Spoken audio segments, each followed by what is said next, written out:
Black panther Wakanda forever movie के साथ fans के बहुत सारे सवाल जुड़े हुए हैं, जिनमें सबसे बड़ा सवाल है ब्लैक पैंथर की लेगेसी का, जो ऑफ कोर्स मूवी के अंदर तो क्लियर हो ही जाएगी। लेकिन मार्वल कॉमिक्स के अंदर ब्लैक पैंथर की लेगेसी को तो बहुत सारे कैरेक्टर्स होल्ड भी कर चुके हैं और उसके कई सारे ऑसम अल्टरनेट वर्जन्स भी देखने को मिल चुके हैं, जिनमें से कई तो बहुत ज्यादा शॉकिंग हैं। और जैसा कि मार्वल सिनेमैटिक यूनिवर्स के अंदर टाइम और मल्टीवर्स को लेकर एक बहुत बड़ा झोलझाल शुरू होने वाला है, क्या पता इनमें से कई सारे वर्जन हमें मार्वल सिनेमैटिक यूनिवर्स के अंदर देखने को मिले जाएं। इसीलिए उनके बारे में जानने के लिए आपको इस वीडियो को पूरा देखना होगा। तो फिर देर किस बात की। हे गाइस, मेरा नाम है पंकज सागर और आपका स्वागत है गेमों को हिंदी के एक और फ्रेश वीडियो में। Now without wasting any more time, let's get started. चलिए इस लिस्ट की शुरुआत करते हैं मार्वल के सबसे पहले ब्लैक पैंथर से, यानी ब्लैक पैंथर 1 मिलियन BC। और जैसा कि नाम से क्लियर है, ये ब्लैक पैंथर एक्चुअली मार्वल के 1 बिलियन साल पहले एग्जिस्ट करता था, जहां पर ये कैरेक्टर में पहली बार देखने को मिला था 2017 के मार्वल लेगेसी के इश्यू नंबर 1 में। साथ ही साथ ये कैरेक्टर एक्चुअली अपने ही जमाने की स्टोन एज एवेंजर्स यानी एवेंजर्स 1 मिलियन BC का भी हिस्सा था, जिसके अंदर थॉर के पिता ओडिन बोरसन भी हिस्सा थे। मार्वल सिनेमैटिक यूनिवर्स में जल्दी ही हमें एवेंजर्स कैंग डायनेस्टी और एवेंजर्स सीक्रेट वॉर्स के अंदर टाइम ट्रेवल और मल्टीवर्स का एक बहुत बड़ा खेल दिखने वाला है। ऐसे में ब्लैक पैंथर के इस वेरिएंट के साथ पूरी की पूरी एवेंजर्स की टीम दिख जाए तो मजा ही आ जाएगा।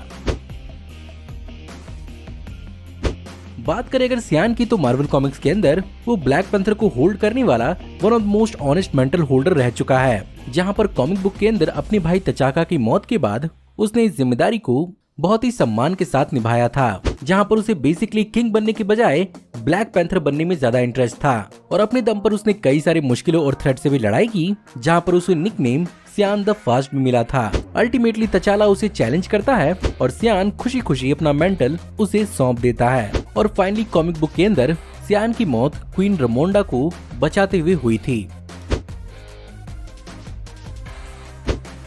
सियान और तचाका से पहले भी एक और ब्लैक पैंथर थे और वो थे इन दोनों के पिता और तचाला के दादाजी अजूरी, जिन्हें अजूरी द वाइस भी कहा गया था। और ये सबकी नजर में तब आए थे जब वर्ल्ड वॉर 2 के दौरान कैप्टन अमेरिका वकांडा को डिस्कवर करते हैं। और उस समय वकांडा ने खुद को पूरी दुनिया से छुपाए हुए रखा था, जहाँ पर एक्चुअली कैप्टन अमेरिका से मिलने के बाद अजूरी और कैप्टन अमेरिका की कॉमिक बुक में एक बहुत लंबी फाइट भी चली थी। इवेंचुअली ये दोनों एक साथ आते हैं और कैप्टन अमेरिका और हाउडी कमांडोज के साथ मिलकर यहाँ पर अजूरी ने नाजिस के खिलाफ लड़ाई भी की थी।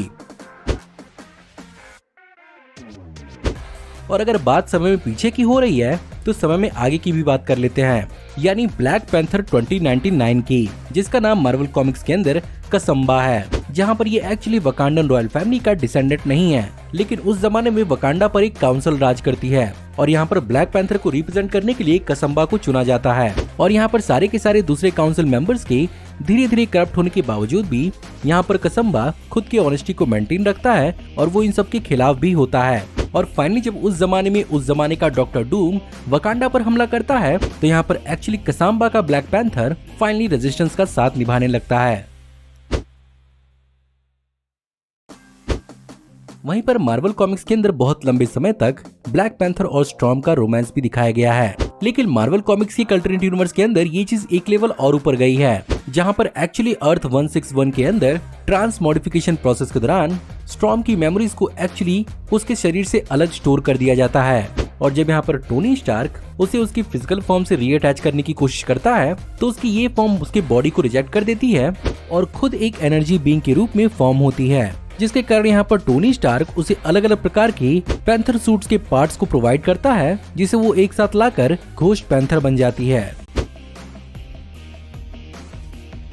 वेल, ऑरोरा मुनरो इकलौती घोस्ट पैंथर नहीं है, बल्कि इस नाम को और भी अच्छे से जस्टिफाई करने वाला तचाला का घोस्ट राइडर वर्जन वाला घोस्ट पैंथर भी है, जहां पर 2018 के इन्फिनिटी वॉर्स के इश्यू नंबर 3 में जब गोमोरा एक्चुअली पूरी की पूरी यूनिवर्स के सोल्स को सोल जेम के अंदर कैद करके एक नया यूनिवर्स बना देती है, तो बहुत सारे हीरोज की कहानी को फिर से लिखा जाता है, जहां पर इस बार तचाला एक्चुअली वकांडा के हीरो नहीं बल्कि एक स्पॉइल्ड ब्रैट होता है, जिसे एक्चुअली वकांडा की रॉयल फैमिली बेदखल कर देती है, जिसके कारण वो छुपकर रहने लगता है और अमेरिका में अपना नाम जॉनी ब्लेज बदलकर एक स्टंट परफॉर्मर की नौकरी करने लगता है। End of course Marvel comics के अंदर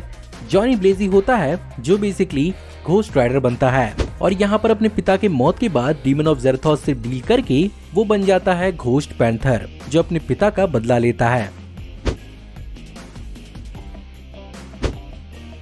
मार्वल के अंदर ब्लैक पैंथर, वकांडा और उसकी टेक्नोलॉजी के चर्चे तो हर जगह होते हैं, लेकिन मार्वल की अर्थ 2301 की एक ऐसी रियलिटी भी है जिसके अंदर तचाला यानी ब्लैक पैंथर बेसिकली एक इजिप्शियन मिस्टिकल सुपर हीरो है, जो वक्त आने पर एक मिस्टिकल ब्लैक पैंथर में शेप शिफ्ट तो हो ही सकता है, साथ ही साथ वो इसी रियलिटी का फैल्कन भी है। लेकिन सैडली इस रियलिटी के अंदर उसकी अब डेथ भी हो चुकी है। मार्वल सिनेमैटिक यूनिवर्स के अंदर 90% ये बात क्लियर है कि शूरी ब्लैक पैंथर की लेगेसी को आगे बढ़ाएगी, लेकिन जैसा कि वकांडा के टेक्नोलॉजी के एडवांसमेंट की जिम्मेदारी शूरी पर है, ऐसे में जल्द ही ये लेगेसी किसी और को भी फॉरवर्ड की जा सकती है, और वो कोई और नहीं मार्वल कॉमिक्स के अंदर ब्लैक पैंथर का बेटा अजूरी हो सकता है, जो बेसिकली कॉमिक में तचाला और स्ट्रॉम का बेटा होता है, और वो कॉमिक बुक में ऐसी रियलिटी से बिलोंग करता है जहाँ पर सारे की सारी एडल्ट एवेंजर्स को अल्ट्रॉन ने खत्म कर दिया होता है, सिवाय टोनी स्टार्क की, जो उन्हें सीक्रेटली रेज करता है और उन्हें उनसे लड़ने में हेल्प करता है। वेल, यहाँ पर अजूरी खुद भी एक म्यूटेंट है और उसके पास लाइटनिंग की एबिलिटीज हैं। अब भले ही मार्वल सिनेमैटिक यूनिवर्स के अंदर अजूरी को कोई म्यूटेंट दिखाने की जरूरत नहीं है, लेकिन उसे अपने पिता की लेगेसी को आगे बढ़ाते हुए दिखाया जा सकता है, जो बेसिकली आगे जाकर नया ब्लैक पैंथर बने। और बिहाइंड द सीन रिपोर्ट्स के हिसाब से ऐसा भी माना जा रहा है कि ब्लैक पैंथर वकांडा फॉरएवर के अंदर हमें नकिया तचाला के बेटे के साथ प्रेग्नेंट बताई जाएगी। ब्लैक पैंथर का ये one of the coolest incarnation हमें देखने को मिला था अर्थ एक्स के इशू नंबर 1 में, जो एक्चुअली पब्लिश हुई थी 1999 में, जहां पर इनिशियली तचाला की कहानी तो बिल्कुल वैसी ही चलती है जैसा कि उसकी कहानी अर्थ 616 पर चलती है। बस फर्क यही होता है कि वकांडा में रीड के कारण एक काइंड ऑफ म्यूटेशन फैल जाती है, जो बेसिकली इंसानों में जानवरों वाला म्यूटेशन क्रिएट कर देती है, और ऐसे में हमारा ब्लैक पैंथर भी एक ह्यूमनॉइड पैंथर में ट्रांसफॉर्म हो जाता है। अगर सीक्रेट वॉर्स के अंदर इसका एक कैमियो देखने को मिल जाए तो बहुत ऑसम होगा।